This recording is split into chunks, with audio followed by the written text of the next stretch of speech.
마음이 무너져 내리는 순간이 있습니다. 바로 어제까지 정정하시던 옆집 어르신이 갑자기 쓰러져서 응급실에 실려갔다는 소식을 들을 때입니다. 그리고 그 원인이 평생 건강에 좋다고 믿고 매일같이 챙겨 드시던 바로 그 채소 한 접시 때문이었다는 사실을 알게 될 때입니다. 우리는 평생 모든 채소는 보약인 줄 알고 살아왔습니다. 하지만 최근 노인의 99%가 특정 채소가 우리 몸의 관절과 신장을 조용히 망가뜨리고 심지어 사망 위험까지 높일 수 있다는 사실을 전혀 모르고 있다는 충격적인 연구 결과가 발표되었습니다. 아니 박사님, 그럼 대체 뭘 믿고 먹어야 합니까? 하는 답답하고 억울한 마음이 드실 겁니다.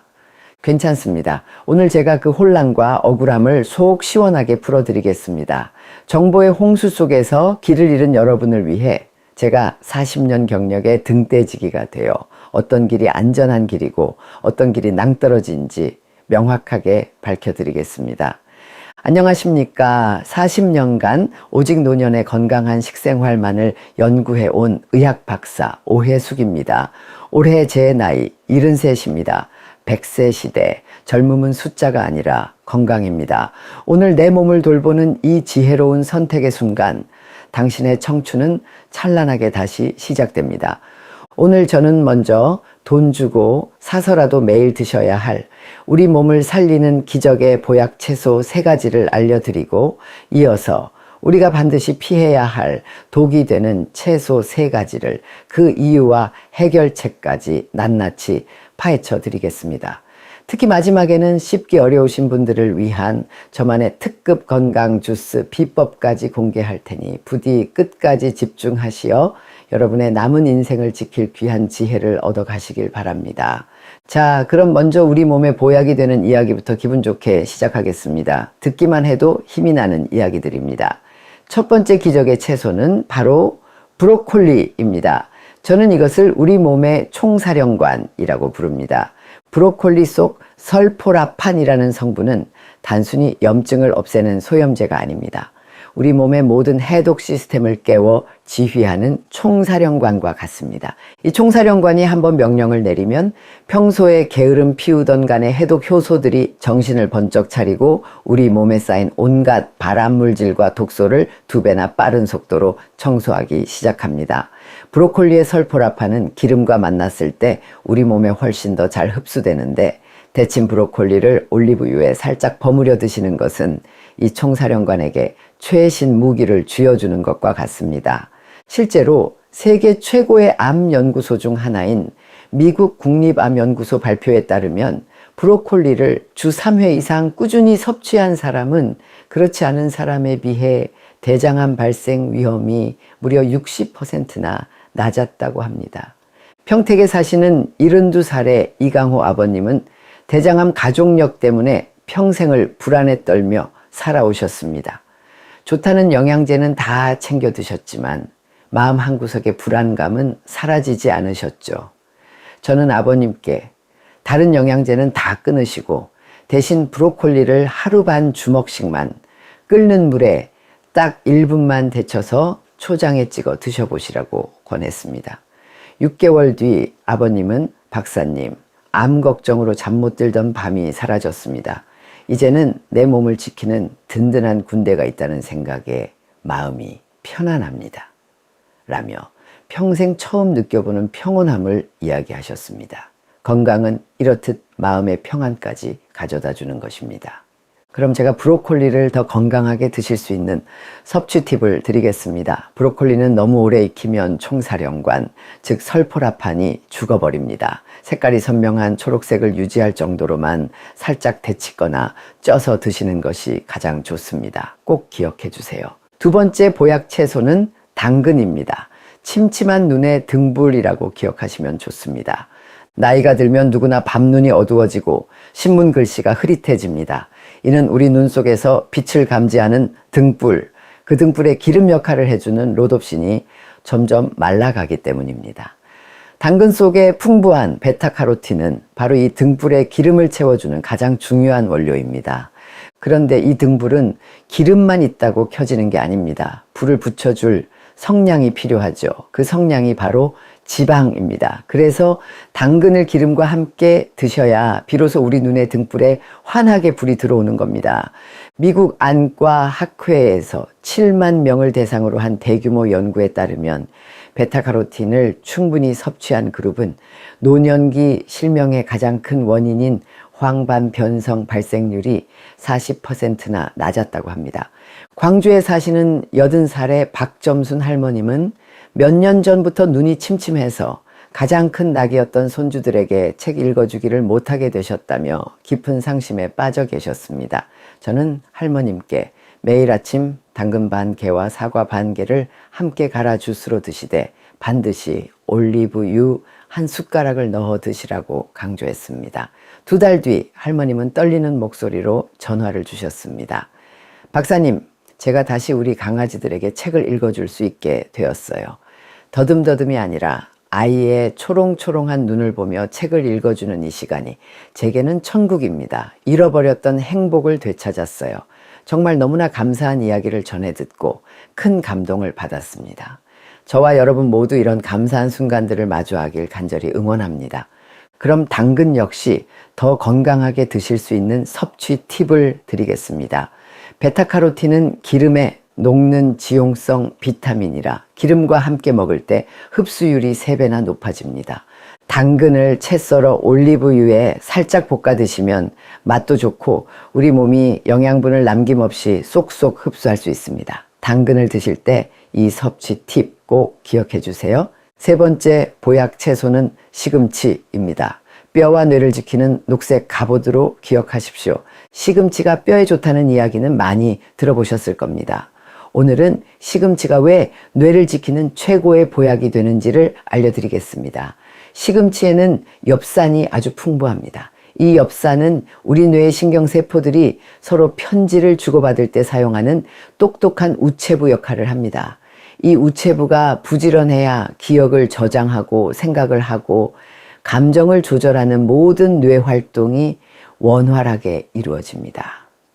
네덜란드 바게닝겐 대학의 연구에 따르면 혈중 엽산 농도가 낮은 노인은 높은 노인에 비해 치매 발생 위험이 무려 2배나 높았다고 합니다.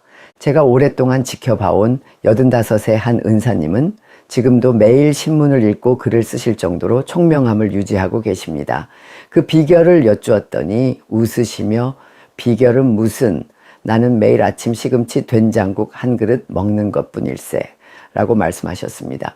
매일 아침 똑똑한 우체부를 뇌로 보내고 계셨던 겁니다. 그럼 시금치 역시 건강하게 드실 수 있도록 섭취 팁을 드려야겠죠. 시금치를 드실 때는 시금치 속 옥살산이 걱정되실 겁니다. 괜찮습니다. 끓는 물에 딱 30초만 데치면 걱정 없이 드실 수 있습니다. 칼슘이 풍부한 두부나 멸치와 함께 드시면 뼈와 뇌 건강을 동시에 잡는 최고의 궁합이 됩니다. 시금치 드실 때 꼭 기억해 주세요. 자, 이제부터는 마음을 단단히 먹으셔야 합니다. 우리가 아무런 의심 없이 먹어왔던 채소들의 배신에 대해 말씀드릴 시간입니다. 하지만 너무 걱정하지 마십시오. 괜찮습니다. 그 독을 피하고 오히려 약으로 만드는 현명한 방법까지 제가 속 시원하게 함께 알려드릴 테니까요. 첫 번째로 피해야 할 채소는 바로 감자입니다. 박사님, 감자만큼 속 편하고 든든한 게 어디 있다고 이게 왜 독이라는 겁니까? 하실 겁니다. 네, 감자 자체는 독이 아닙니다. 하지만 60세 이후 기능이 약해진 우리 몸에는 감자가 혈당 롤러코스터가 되어 우리 몸을 심하게 요동치게 만듭니다.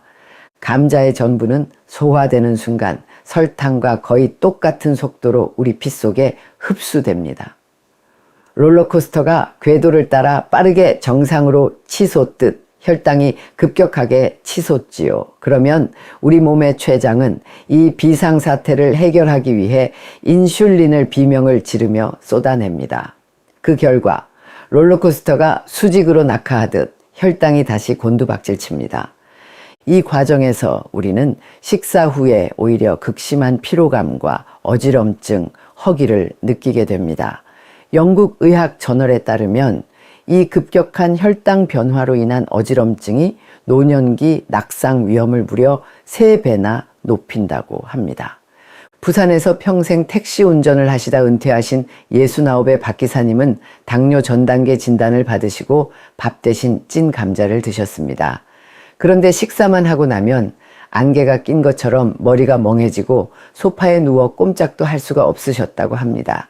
혈당을 재보니 식후 혈당이 오히려 밥을 먹었을 때보다 더 높게 치솟았다가 2시간 뒤에는 위험할 정도로 떨어져 있었습니다.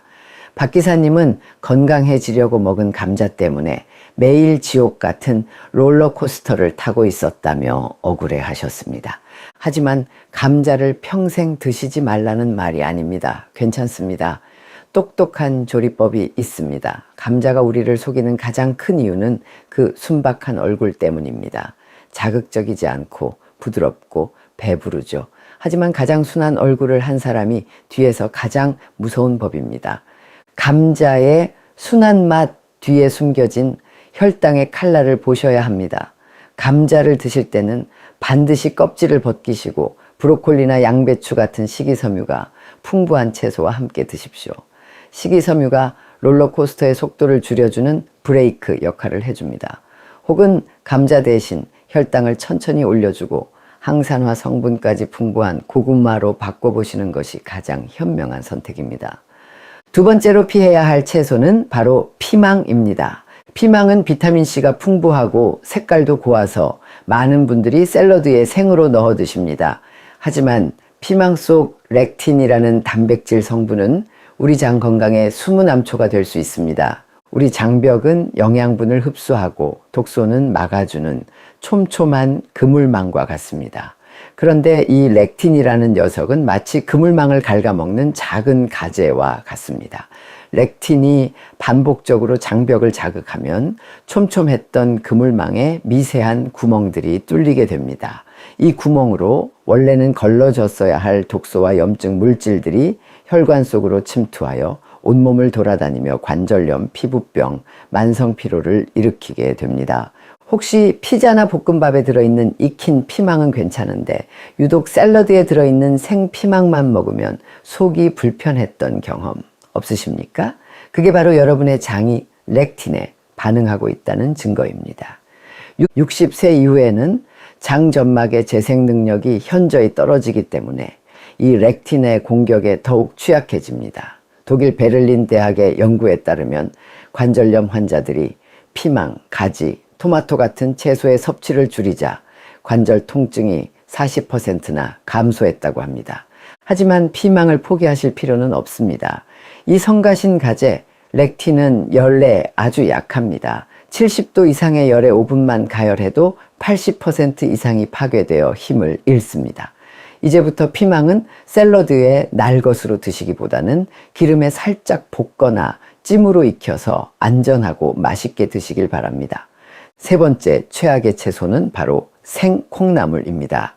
아삭한 식감 때문에 콩나물을 살짝만 데쳐서 무쳐 드시는 분들이 많습니다. 하지만 이것은 특히 면역력이 약해진 우리 어르신들에게는 세균 폭탄을 먹는 것과 같은 아주 위험한 행동이 될 수 있습니다. 콩나물은 따뜻하고 축축한 환경에서 자랍니다.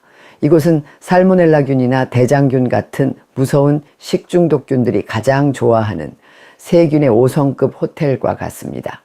독일의 한 연구소 조사에 따르면 시중에 유통되는 콩나물의 90%에서 병원성 세균이 검출되었다고 합니다. 젊은 사람들은 면역력이 좋아 이 정도의 세균은 거뜬히 이겨낼 수 있습니다. 하지만 60세 이후 우리 장면역 세포의 활성도는 젊을 때의 30% 수준까지 떨어집니다. 젊은이에게는 가벼운 배탈로 끝날 일이 우리에게는 심각한 설사와 탈수, 심하면 폐혈증까지 이어질 수 있는 겁니다. 괜찮습니다. 겁먹지 마십시오. 이 세균들 역시 열 앞에서는 꼼짝 못합니다. 콩나물은 아삭함을 조금 포기하더라도 반드시 끓는 물에 최소 5분 이상 충분히 익혀서 드셔야 합니다. 우리의 건강과 맞바꿀 만큼 아삭한 식감이 중요하지는 않습니다. 자, 이렇게 우리 몸에 보약이 되는 채소와 독이 되는 채소, 그리고 그것을 현명하게 먹는 방법까지 모두 알아보았습니다. 오늘 제 이야기는 어쩌면 음식에 대한 이야기가 아니라 농사에 대한 이야기였는지도 모르겠습니다. 바로 세상에서 가장 소중한 밭, 내 몸 농사 말입니다. 우리 각자의 몸은 수십 년간 정성껏 갖고 온 나만의 텃밭과 같습니다. 이 텃밭에 어떤 씨앗을 심고 어떤 거름을 주느냐에 따라 우리 인생의 후반부가 풍성한 수확의 계절이 될 수도 혹은 황폐한 불모지가 될 수도 있는 것이지요. 오늘 우리는 어떤 것이 내 밭의 기운을 북돋우는 좋은 씨앗, 즉 보약채소이고 어떤 것이 밭의 양분을 빼앗고 땅을 망치는 독한 잡초, 즉 독이 되는 채소인지를 배웠습니다. 지혜로운 농부는 매일 새벽 밭에 나가 흙의 감촉을 느끼고 잎사귀의 색깔을 살피며 땅의 목소리에 귀를 기울입니다. 우리도 그래야 합니다. 어제 먹은 음식이 내 텃밭에 좋은 거름이 되었는지 아니면 잡초를 키웠는지는 다음날 아침 내 몸이 가장 먼저 알고 있습니다. 아침에 일어났을 때 몸이 날아갈 듯 가볍고 마음이 상쾌하다면 그건 전날 좋은 씨앗과 거름을 준 겁니다. 반대로 속이 더부룩하고 온몸이 청은망은 무겁다면 그건 내 밭의 토양과 맞지 않는 것을 뿌렸다는 내 몸의 신호입니다. 부끄러운 고백이지만 저 역시 수많은 실패를 겪은 서툰 농부였습니다. 제 친정어머니라는 가장 소중한 텃밭에 저는 좋다는 말만 듣고 감자라는 씨앗을 열심히 심었습니다. 하지만 그 밭의 토양, 즉 어머니의 췌장 기능과는 맞지 않는 씨앗이었지요. 저는 흙이 보내는 신호, 즉 어머니의 피로감을 무시하고 그저 책에 쓰인 대로만 농사를 지으려 했던 어리석은 농부였습니다. 그날의 후회와 깨달음이 제가 40년간 사람마다 다른 내 몸 농사법을 연구하게 된 가장 큰 이유가 되었습니다. 그러니 여러분, 지난날 잘못된 농사법으로 내 텃밭을 조금 망쳤다고 해서 너무 자책하지 마십시오. 괜찮습니다. 위대한 농부는 실패를 통해 배웁니다. 오늘 여러분은 그 어떤 부자도 돈 주고 살 수 없는 가장 위대한 농사 비법을 배우신 겁니다. 여러분, 완벽하지 않아도 괜찮습니다. 오늘 한 가지라도 배우셨으면 어제의 나보다 1000배는 지혜로운 농부가 되신 겁니다. 넘어져도 괜찮습니다. 다시 일어나 밭을 일구면 됩니다. 저희 다시 청춘이 여러분이 다시 일어서실 때 옆에서 팔짱을 껴드리고 묵묵히 잡초를 뽑아드리는 든든한 이웃이 되어드리겠습니다. 채소에는 죄가 없습니다. 죄는 내 텃밭의 토지를 모르고 무작정 남의 농사를 따라 하는 것에 있습니다. 오늘 여러분은 단순히 채소의 종류를 배우신 것이 아닙니다. 내 몸이라는 텃밭의 주인이 되어 그 땅의 목소리에 귀 기울이는 법을 배우신 겁니다. 마지막으로 씹기 어려우신 분들을 위해 약속드렸던 저만의 특급 건강 주스 비법을 다시 한번 알려드립니다. 시금치 5줄기를 끓는 물에 30초 데쳐서 준비하고 당근 3분의 1개, 브로콜리 3조각, 그리고 단맛과 영양을 더해줄 사과 4분의 1쪽과 물 200ml를 믹서에 넣습니다. 여기에 견과류 한 스푼을 꼭 넣어주세요. 견과류의 건강한 지방이 채소의 좋은 영양소 흡수율을 극대화하고 혈당이 오르는 것을 막아줍니다. 이 주스 한 잔이 여러분의 텃밭을 기름지게 할 최고의 영양 거름이 되어줄 것입니다. 기억하십시오. 100세 시대, 젊음은 숫자가 아니라 건강입니다. 오늘 내 몸을 돌보는 이 현명한 선택의 순간 당신의 청춘은 다시 시작됩니다. 오늘 제 이야기가 여러분의 마음에 작은 희망의 씨앗을 심었다면 댓글로 이렇게 다짐해 주십시오. 오늘부터 내 몸 텃밭 정성껏 가꾸겠습니다. 여러분의 이 진솔한 다짐이 다른 분들에게는 나도 할 수 있다는 희망의 씨앗이 될 것입니다. 또한 저는 감자 대신 고구마를 심으니 제 몸, 즉 제 텃밭이 훨씬 편안해졌어요. 와 같은 여러분의 풍성한 수확 경험담을 나눠주세요. 그 이야기가 모여 우리 다시 청춘 채널을 서로의 지혜를 나누는 따뜻한 공동 텃밭으로 만들어줄 것입니다. 그리고 지금 당장 여러분이 아끼는 분께 이 영상을 공유 버튼을 눌러 보내주시는 것은 단순히 영상을 전달하는 것이 아닙니다. 가장 좋은 씨앗과 실패 없는 농사 비법을 함께 선물하는 가장 큰 사랑의 표현입니다. 마지막으로 구독과 좋아요는 저와 저희 다시 청춘 제작진에게 앞으로도 여러분의 텃밭을 풍성하게 가꿀도 좋은 비법들을 연구하고 만들어 바치는 가장 큰 힘과 보람이 됩니다. 지금까지 여러분의 내 몸 농사가 대풍년을 이루기를 온 마음 다해 응원하는 농부의 마음을 가진 의사 오혜숙이었습니다. 진심으로 감사합니다.